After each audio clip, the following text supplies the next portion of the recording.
convido os irmãos que ainda de pé abram as suas Bíblias no Evangelho conforme o relato de João, no capítulo 3, do versículo 12 até o versículo 21. João, capítulo 3, do versículo 12 até o versículo 21. João, capítulo 3, a partir do versículo 12 até o versículo 21. A palavra do Senhor nos diz: se tratando de coisas terrenas não me credes, como crereis se vos falar das celestiais? Ora, ninguém subiu ao céu, senão aquele que de lá desceu, a saber, o Filho do homem que está no céu. E do modo por que Moisés levantou a serpente no deserto, assim importa que o Filho do homem seja levantado, para que todo aquele que nele crê tenha a vida eterna. Porque Deus amou o mundo de tal maneira que deu o seu Filho unigênito para que todo aquele que nele crê não pereça, mas tenha a vida eterna. Porquanto Deus enviou o seu Filho ao mundo não para que julgasse o mundo, mas para que o mundo fosse salvo por ele. Quem nele crê não é julgado. O que não crê já está julgado, porquanto não crê no nome do unigênito Filho de Deus. O julgamento é este, que a luz veio ao mundo e os homens amaram mais as trevas do que a luz, porque as suas obras eram más.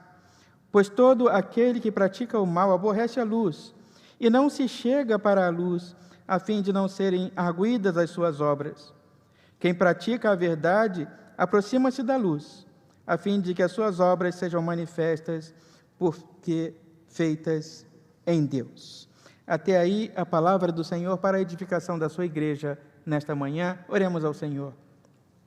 Nós te louvamos, ó Deus, e te bendizemos pela tua palavra, pedindo-te, ó Deus, agora que fale ao nosso coração por intermédio dela, e que sejamos edificados para a glória do teu nome. Atende-nos, ó Deus, quando oramos, pois te pedimos estas graças, no nome de Jesus. Amém. Meus irmãos, o trecho que lemos do Evangelho de João está no conjunto do diálogo de Jesus com Nicodemos, aquele doutor da lei. Poderíamos dizer ou classificar como um encontro de sábios. Nicodemos, dotado da sabedoria humana, sendo ele fariseu e doutor da lei, e Jesus, que é a encarnação da sabedoria, dialogando ali. Nicodemos, com todo o conhecimento que tinha, vai até Jesus, porque não se vê ainda satisfeito e atendido naquilo que lhe angustia e que lhe toma o coração na forma de dúvida.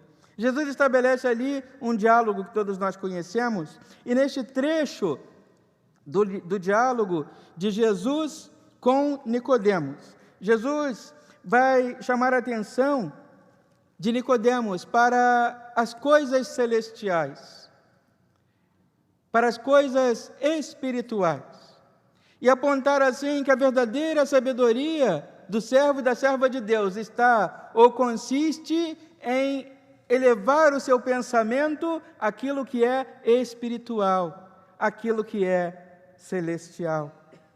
A palavra do Senhor nos convida a todo tempo, meus irmãos, a ignorarmos as coisas deste mundo e a lançarmos o nosso olhar para as coisas que são do alto, para aquelas que são eternas, para aquelas que são permanentes, para aquelas que de fato têm importância. Como nos diz o profeta, gastamos o nosso dinheiro naquilo que não é pão. Mas Jesus, nesse trecho da conversa, também chama a atenção de Nicodemos e faz referência a um episódio narrado lá no livro de Números, no capítulo 21, quando o povo que Deus quis salvar resolveu rebelar-se contra Deus, falar contra Deus. Aquele povo que havia pedido a Deus pão, e Deus o atendeu, e agora classifica o pão do céu como sendo um pão vil. O que fez Deus ali? Diz o texto da palavra do Senhor que Deus enviou então serpentes venenosas serpentes abrasadoras, no meio do povo ele as lançou. E as pessoas que eram picadas morriam. Moisés então intercede a Deus em favor do povo. Deus orienta Moisés e diz a ele: confeccione uma serpente de bronze, coloque ela no alto de uma haste, e todo aquele que olhar para a serpente será curado. Assim Moisés atendeu, obedeceu à voz de Deus, confeccionou com as suas mãos aquela serpente de bronze, colocou no alto de um poste e o colocou no meio do arraial de Israel. E todos aqueles que eram curados, que eram picados, foram curados agora do veneno da serpente. Meus irmãos, Jesus faz referência àquilo que ele haveria de experimentar neste momento e diz a Nicodemos, naquele momento, que da mesmo modo, diz o versículo 14, porque Moisés levantou a serpente no deserto, assim importa que o Filho do Homem seja levantado, para que todo aquele que nele crê tenha a vida eterna. E sabe por quê? Ele segue no versículo 16, por uma única razão, porque Deus amou o mundo de tal maneira, que deu seu Filho unigênito para que todo aquele que nele crê não pereça, mas tenha a vida eterna. Porquanto Deus enviou o seu Filho ao mundo, não para que julgasse o mundo, mas para que o mundo fosse salvo por ele.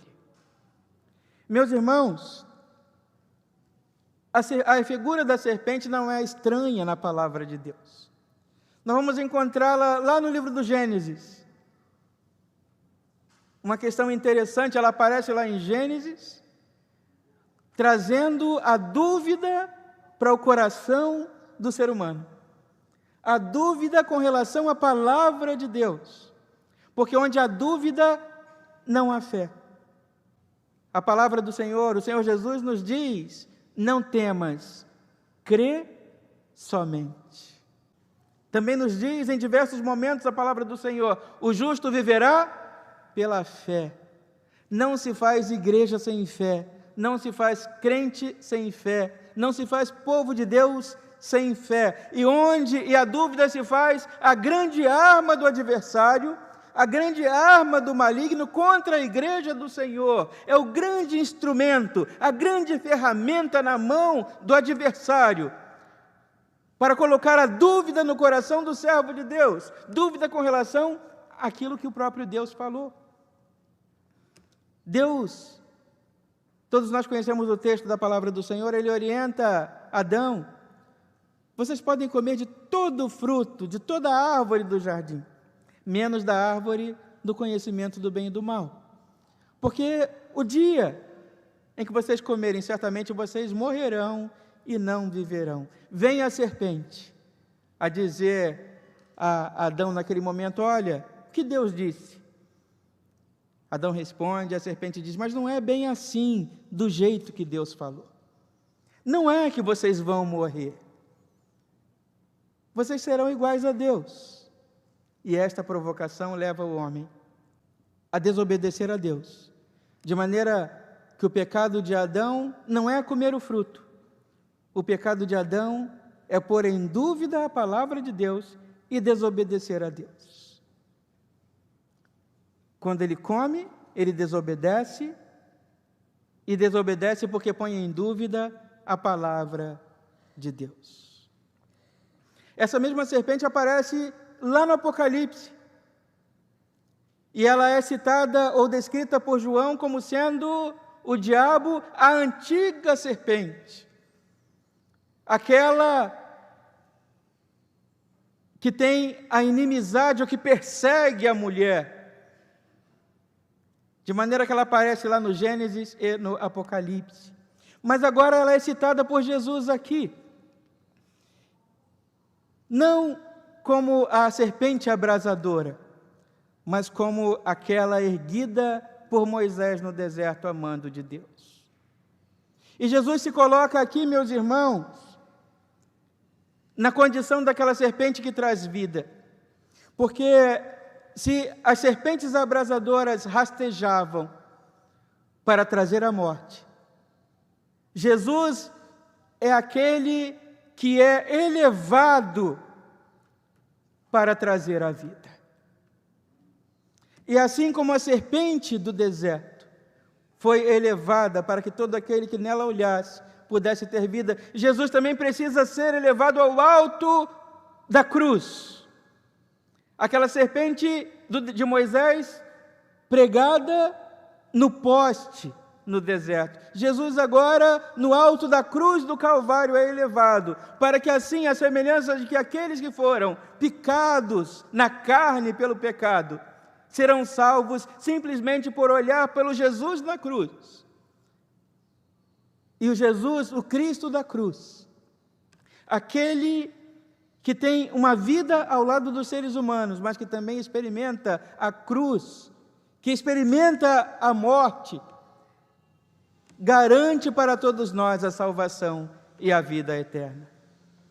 Jesus é elevado para que nós possamos lançar os nossos olhares sobre Ele. As víboras, as serpentes mortíferas picavam a carne e traziam a morte. Jesus é aquele que nos traz a vida a partir de um olhar concentrado, compenetrado na pessoa de Jesus. É garantidor da vida. Meus irmãos, é este Jesus que se anuncia no Evangelho, e é este Jesus que o Evangelho anuncia, e é este Jesus que a igreja proclama, este Jesus que não é uma alternativa de verdade, mas que é Ele a encarnação da verdade e da vida. O caminho que conduz a Deus é Ele, Jesus. E não há outro caminho que nos conduza ao Pai, se não for Jesus. É preciso, meus irmãos, venerar, adorar o Cristo glorioso, mas é preciso compreender que este Cristo glorioso é vitorioso sobre a morte, e não há vitória sem morte, porque Ele experimentou a morte e a venceu. É olhando para o Cristo crucificado que nós morremos com Ele a sua morte, para que possamos ressuscitar na sua ressurreição e termos a garantia da vida eterna. O convite que o Evangelho nos faz nesta manhã, meus irmãos, é que nós elevemos os nossos olhos do chão e o direcionemos para o alto, para onde nos vem a salvação, que possamos olhar para o alto da cruz, contemplando lá Jesus que nos garante a salvação e a vida eterna na sua morte e ressurreição. A compreensão de que só existe uma verdade e que o maior pecado que o ser humano pode cometer é pôr em dúvida a palavra de Deus. E nós vivemos hoje, meus irmãos, esta estranha realidade, em que as possibilidades de interpretação da Bíblia trazem dúvida para a verdade de Deus.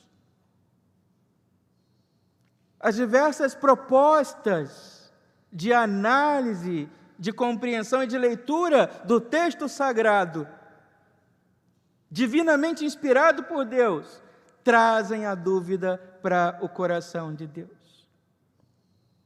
Mas o Evangelho nos afirma, meus irmãos, que aqueles que ainda que tenham sido picados, estejam experimentando ou sofrendo as dores do veneno desta serpente do mal que traz a morte, podem experimentar agora o antídoto que vem da cruz.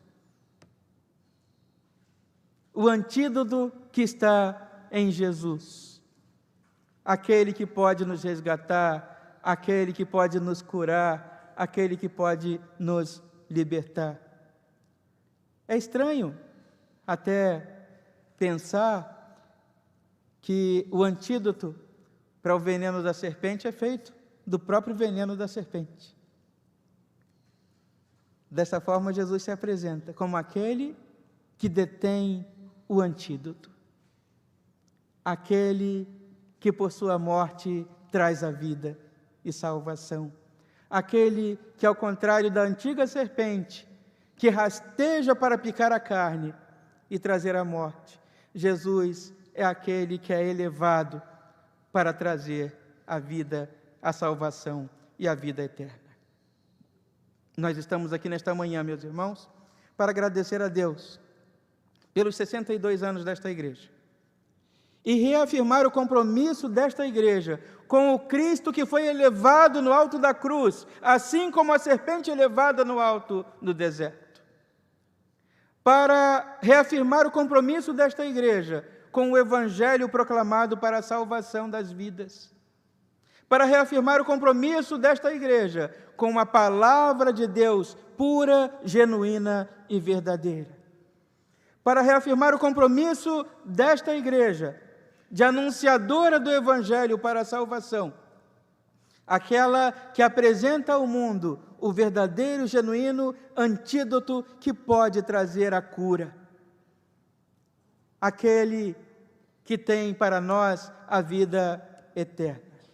Nós estamos aqui, meus irmãos, ao longo destes anos, sustentados pelo Senhor, proclamando a vida em Jesus Cristo, proclamando o amor de Deus, que nos amou de maneira intensa, que deu o seu Filho unigênito, para que todo aquele que nele crê, sem distinção, não pereça, mas tenha a vida eterna. Essa é a missão da igreja. E é nessa missão que nós temos nos baseado o ministério desta igreja.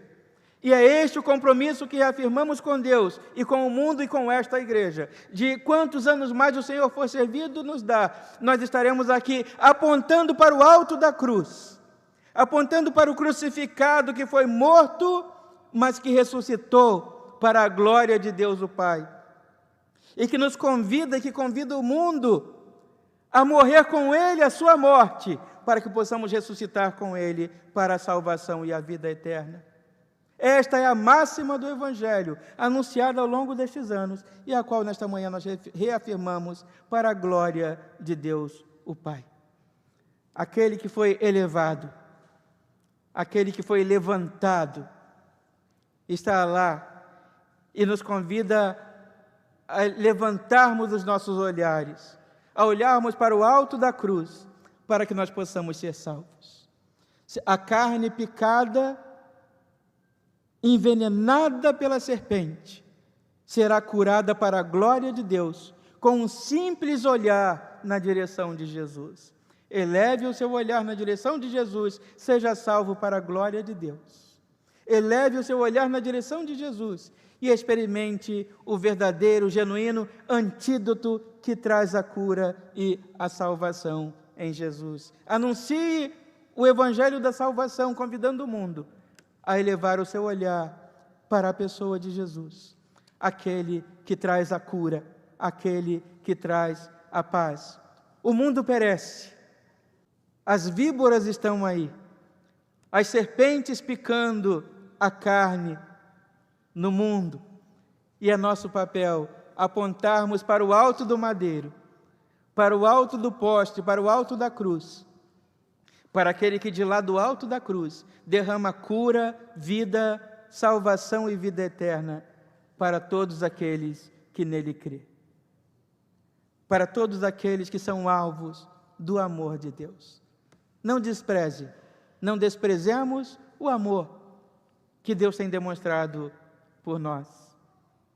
Ó, quão grande é o amor que Deus tem por nós, a ponto de sermos chamados filhos de Deus, filhos e filhas de Deus, para a glória de Deus, o nosso Pai. Que Ele nos abençoe e nos guarde nesta manhã, que nós saiamos daqui, meus irmãos, a proclamar Jesus Cristo, que do alto da cruz derrama cura para o mundo. E que o Senhor nos permita, enquanto igreja, quantos anos mais for servido até a sua vinda, continuemos anunciando o Cristo, apontando para a cruz, apontando para a salvação que vem de lá. Assim prossigamos para a glória de Deus, o nosso Pai. Que Ele nos abençoe e nos guarde e sejamos aqueles que oferecem o verdadeiro antídoto que vem da cruz. Que o Senhor nos abençoe e que Ele nos guarde nesta manhã. Meus irmãos, nós caminhamos para o encerramento do nosso culto nesta manhã. Que Deus nos abençoe, que Ele nos guarde que saiamos daqui com os nossos corações preenchidos de paz e alegria nesta manhã, contagiados pelo Evangelho Santo do Senhor Jesus Cristo, tendo a convicção, tendo a certeza de termos olhado para o alto e contemplado lá aquele que garante a nossa cura, aquele que nos oferece o antídoto que pode nos dar a salvação. Que Ele, Deus, nos abençoe e nos guarde nesta manhã. Eu os convido aqui de pé, oremos ao Senhor nesse instante e assim encerramos o nosso culto desta manhã. Santo e eterno Deus, nós te agradecemos, porque Tu tens cuidado de nós ao longo destes 62 anos. Tu tens nos encorajado e renovado as nossas forças a cada manhã. Tu tens derramado sobre nós as Tuas misericórdias a cada manhã. Tu tens trazido para junto de nós os salvos, os eleitos, os escolhidos, aqueles que foram comprados, lavados e remidos no sangue do Teu Filho Jesus Cristo. Nós te agradecemos por cada vida presente aqui, por cada família e lar representado. Nós te agradecemos pela bênção da Tua salvação, que nos é ofertada na pessoa do Teu Filho Jesus Cristo. E agora, Santo Deus, que é findo aqui o nosso culto, te pedimos tão somente, acompanhe-nos, ó Deus, aos nossos destinos. Guarde-nos, ó Deus, ao longo desta semana que se inicia. Que o nosso coração, Senhor Deus, transborde de felicidade, mas também do desejo de estarmos juntos aqui novamente na próxima semana, louvando e bendizendo o Teu nome. Ouve, Senhor Deus, a oração da Tua igreja. Ignora, ó Deus, a nossa imperfeição e contemple a fé que anima o nosso coração. Abençoa-nos, ó Deus, e nos atende. Nós te rogamos estas bênçãos no nome de Jesus, que nos ensinou a orar dizendo: Pai nosso que estás nos céus, santificado seja o Teu nome. Venha o Teu reino e seja feita a Tua vontade, assim na terra como nos céus. O pão nosso de cada dia nos dai hoje, e perdoa as nossas dívidas, assim como nós perdoamos os nossos devedores. E não nos deixes cair em tentação, mas livra-nos do mal, pois Teu é o reino, o poder e a glória para sempre. Amém. E que a graça do nosso Senhor e Salvador Jesus Cristo, que o amor imenso de Deus, o nosso Pai, as doces e sempre eternas consolações e o poder do Espírito Santo de Deus repousem sobre a Igreja do Senhor nesta manhã e sobre todos nós permaneça agora e para todo o sempre. Amém.